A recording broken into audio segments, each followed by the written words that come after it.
Where Shadows Still Remember. Chapter 1. The Letter. The morning the letter arrived, Boston was wrapped in fog. The skyline faded into watercolor grays. From her window, Eleanor Wren could barely make out the buildings across the street. They loomed like ghosts, half-formed and waiting to vanish.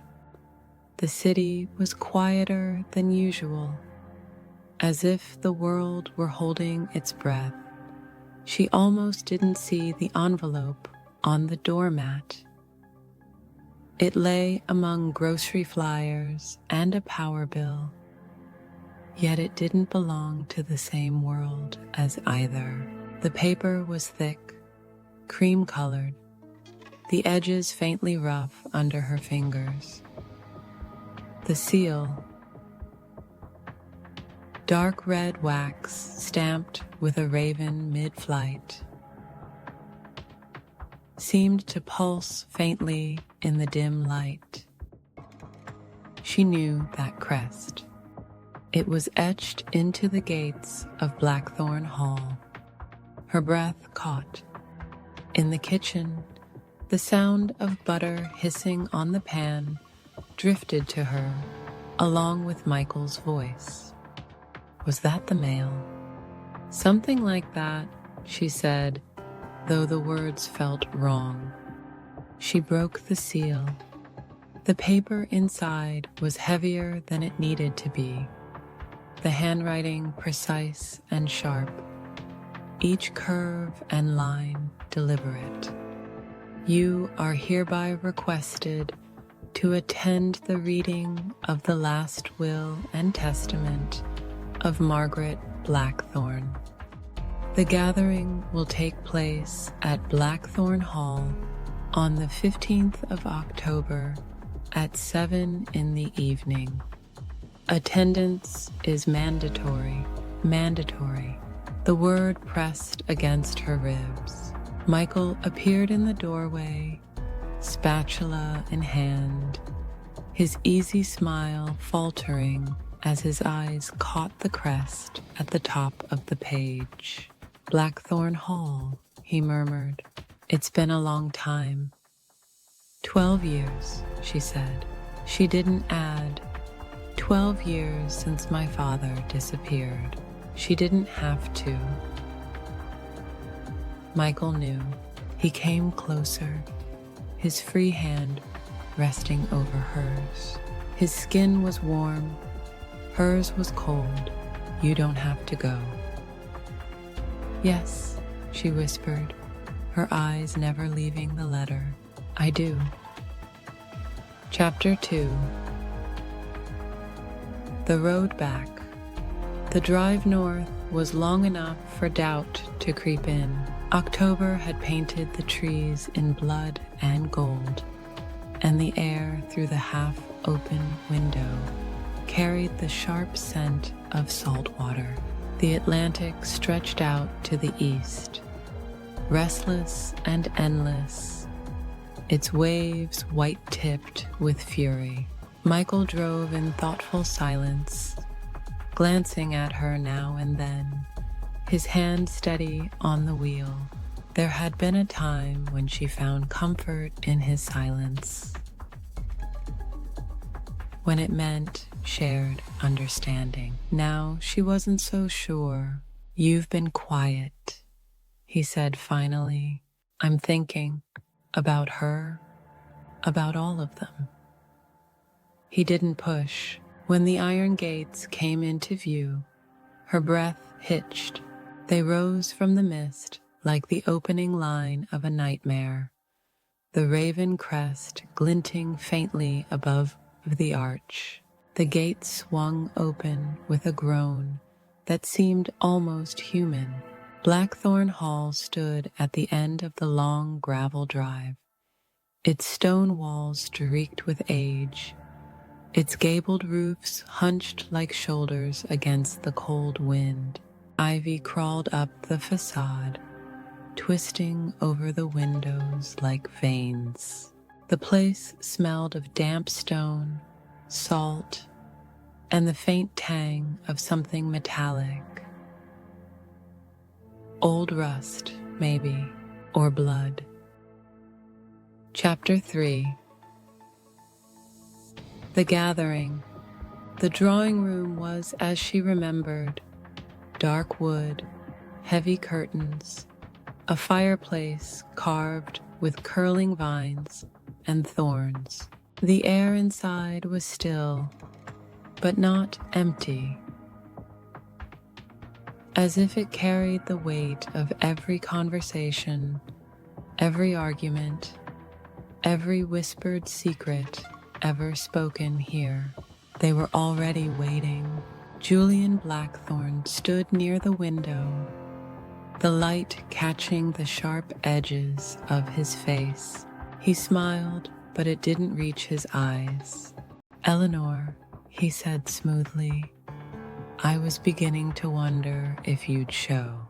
Ivy Blackthorne sat in an armchair by the fire, her hands folded neatly in her lap. She looked up when Eleanor entered, her gaze steady but unreadable.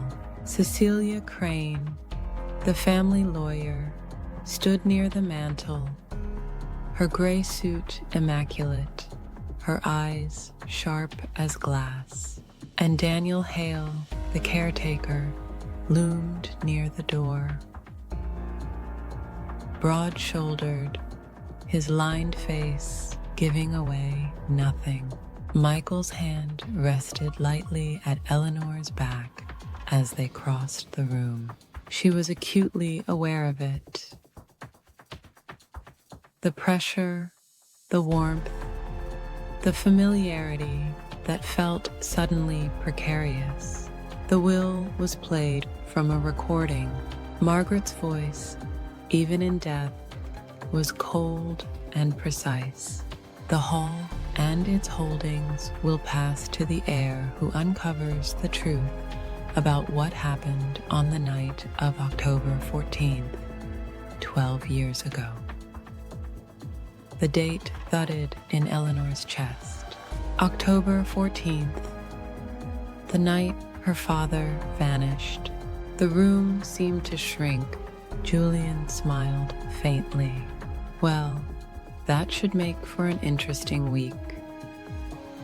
Chapter 4. First cracks. That night, Eleanor couldn't sleep. The rain tapped against the window, the sound pulling her back to the last night she'd spent here as a teenager. The shouting downstairs, the crash of something breaking, the long silence that followed. She left her room, padding barefoot down the hall. Her father's study door was ajar. It had been locked for years. Inside, the air smelled of cedar and old paper. Dust lay thick on the desk, but one drawer was open. Inside sat a single brass key. She picked it up and froze at the sound of a voice. "Looking for something?" Julian stepped from the shadows, holding an envelope sealed in crimson wax. "What is that?" she asked. "Proof," he said, "that Michael isn't telling you everything." Chapter 5. Fractures. Eleanor's fingers tightened around the brass key in her palm. "What do you mean?" she asked, her voice low. Julian stepped closer, and the firelight from the hall caught the sharp angle of his cheekbones. His eyes were too bright. The kind of brightness that came from knowing something dangerous. Michael came here once, years ago, before you two ever met. He was working for my mother. "That's impossible," she whispered. Julian offered the envelope, his fingers brushing hers deliberately. Read it, then decide who you trust. She took it, the paper warm from his touch, but didn't open it. Not yet. Michael's voice carried down the hall. Eleanor? Julian's smile was slow, almost pitying. Careful, he murmured, and slipped past her into the shadows. Chapter 6. The letters wait. Back in her room, Eleanor sat on the edge of the bed, the envelope heavy in her lap. Michael knocked once and entered without waiting for her answer.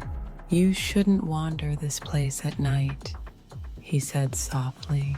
"It remembers too much." His eyes caught the envelope. For a fraction of a second, something flickered there. Recognition, maybe. Or fear. "Where did you get that?" She looked at him for a long moment. "Should I know?" He didn't answer. Instead, he crossed the room, took her hand, and pressed it to his chest. His heartbeat was steady, but the steadiness felt forced. "I told you, Eleanor," he said. "I'm here for you. Only you." She wanted to believe him. God help her, she wanted to. Chapter 7. Ghosts of the Hall. The days that followed blurred between rain and suspicion.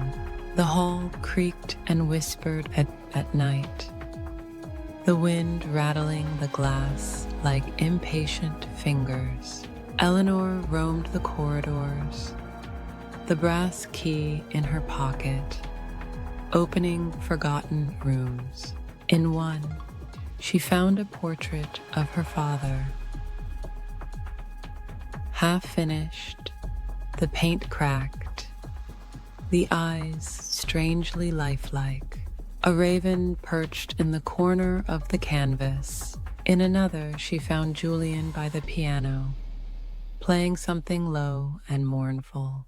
He didn't stop when she entered, only glanced at her with a faint smirk. "You're looking for answers," he said. "You won't find them in locked rooms. People are harder to open than doors."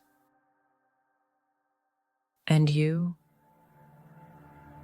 she asked. "Are you locked?"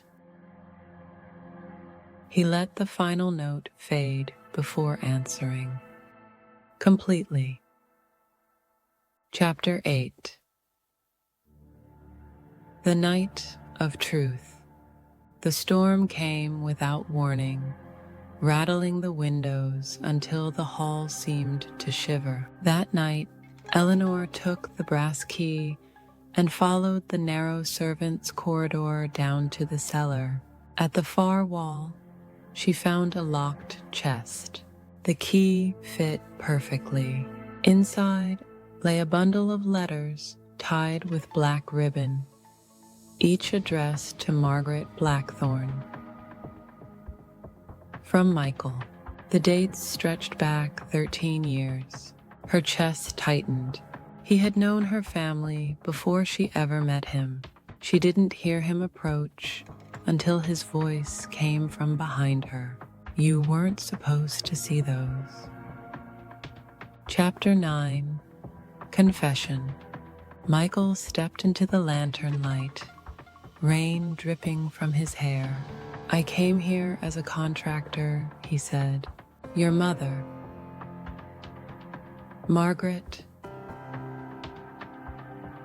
paid me to investigate your father. She thought he was hiding something. I found nothing. But then I met you, and everything changed." Her throat burned. "You lied to me for 12 years. I was afraid if you knew the beginning, you'd never believe the rest." She turned away, but he caught her hand.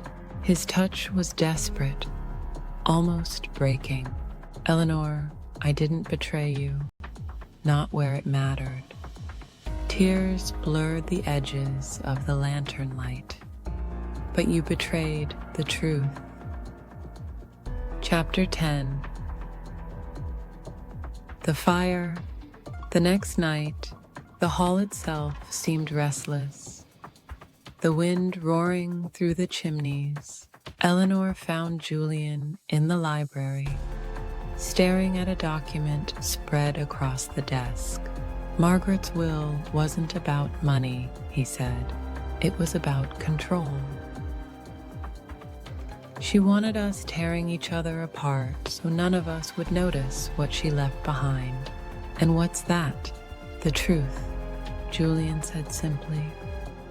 She killed your father. The world tilted. Before she could speak, the acrid scent of smoke curled through the room. The fire spread fast. Too fast. Someone had poured accelerant. The old wood groaned as the flames leapt higher. Julian grabbed her arm. We have to go. Through the haze, she saw Michael at the far door, shouting her name. For one breathless moment, she stood between them. The man who had lied to her, and the man who might have been lying still. She ran toward Michael. Chapter 11. Ashes. They escaped into the rain as the hall burned behind them. The raven crest melting into twisted black. By morning, nothing remained but stone and smoke. The will, the secrets, the rooms that had held her childhood. All gone. She stood at the edge of the ruins, the cold biting through her coat. Michael was beside her, silent. I don't know if I can forgive you, she said. He nodded once. I'll wait until you can, however long that takes. The gulls wheeled above, their cries sharp against the crash of waves. Somewhere in the smoke and wind, she thought she heard her father's voice, faint but certain. She turned away from the ashes and began walking toward the road, her heart heavy, but her steps sure. End. Bittersweet, but hopeful. Thank you so much for watching. If you enjoyed this video, don't forget to hit the subscribe button and turn on the bell icon so you never miss our latest uploads. Let's grow this community together.